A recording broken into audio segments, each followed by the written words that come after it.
People are going to make a judgment within the first 10 minutes of coming to your church, whether or not they're going to come back, whether or not they're going to like what's going on and want to be a part of it, whether or not they're going to stick around long enough to even learn about the preacher or anything he has to say.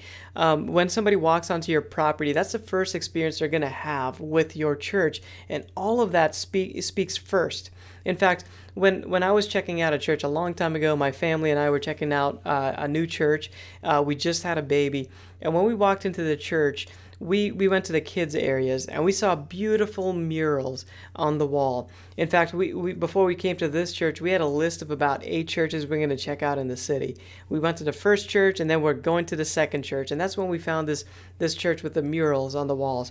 And it spoke loudly to us as new parents that, wow, this church really spent some money to get this right and make my experience feel like, man, they really want me here with these murals. And the classrooms were clean, and then we cut across to the lobby, and on the other side of the lobby was this area, a cafe area, and we were able to get some free coffee, which was great. We could even take the coffee into the auditorium, which was awesome, and it spoke to us like we're just guests. People, they want us here. When we were in the cafe area, we saw up on the walls they had all these missionaries that they were supporting. There's a huge map and pins all over it of all the different projects they were supporting all over the world, and they had these articles that were underneath the glass on the table, and you can read these letters from missionaries and all the different things that were happening. It just spoke loudly to us that, man, this church really thinks outside the walls. And then we went into the service, and the lights were dimmed, and the worship experience was really just wonderful. The music and the sound was tremendous. And then we saw the pastor, and he got up there, and right off the top, like, he just asked people to get saved right there. And then the message. So all the things that happened leading up to the message really is what spoke to us more loudly than the message itself. In fact, we chose that church was going to be our church, and we didn't go to any other churches on our list, mainly because of what we experienced coming onto the property and walking around the lobby area. And that's true for a lot of people. They're going to walk onto your church properties and they're going to make decisions. They're going to make judgments before they ever get a chance to meet the pastor, before they ever get a chance to even listen to a sermon. The website's going to get to them first before anything else. The greeters at the front door, the lobby itself, the coffee that you serve or don't serve, all of that speaks more loudly than even a sermon in determining if somebody's going to come to your church and attend your church. So you have to be careful and be mindful of this. In fact, 2 Samuel 16 tells the story of choosing King David, and Samuel is looking at all the boys of the house of Jesse, all the sons of Jesse. And in that story, there's a statement that God spoke, and basically it was this. In chapter 16, verse 7, it says, man looks at the outside and God looks at the heart. There's 2 statements there that are being said, and they're both equally true. Man looks at the outside, God looks at the heart. And both of those statements are true. Man really does look at the outside. A lot of times in church world, we focus a lot on the heart, and God looks at the heart, and we should. Honestly, we should. That's where we should focus, is the heart, because that's where God wants to work on us.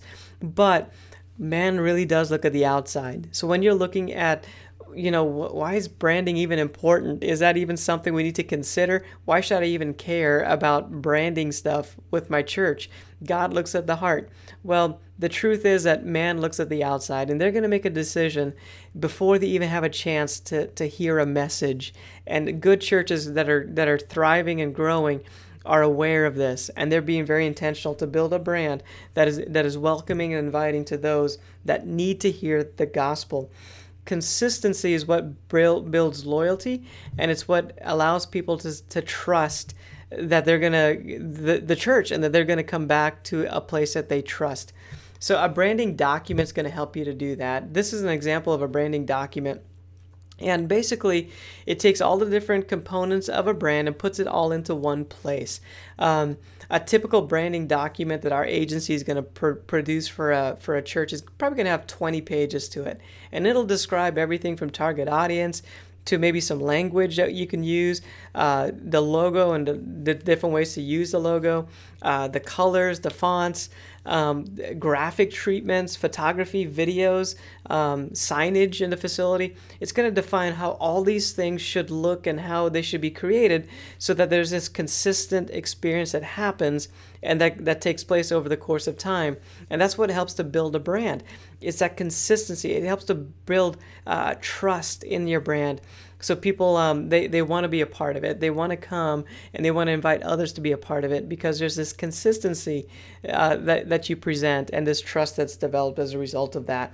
And what I want to show you in this document here is that just some of the details where we're defining what the brand is so that there's a consistency that takes place. You can see the colors have different values to it so that we can always have the same color no matter what's going on. The font, we're just choosing a few of them and we're just locking it down. There's a few different ways to use the logo. You can't use it any other way. There's just a few ways to do it. That by limiting the ways that you represent your brand, you're really creating a consistent experience that's recognizable over time. And really, this is a system. We're talking about it, creating a system around your brand. And the thing is that systems are really key to supporting the vision. If you have a great vision that God has given you, you need to support that vision with systems. And a branding document allows you to create systems so that it's not just the pastor that's trying to add to the church. It's more people. You can pass this out, and more people than just a few can now help you grow the church and reach more people. We're talking multiplication and scalable versus just addition when one person is trying to do all of it. So get clear about your vision and then document it. That way your church becomes scalable and can reach way more people than you ever imagined was possible.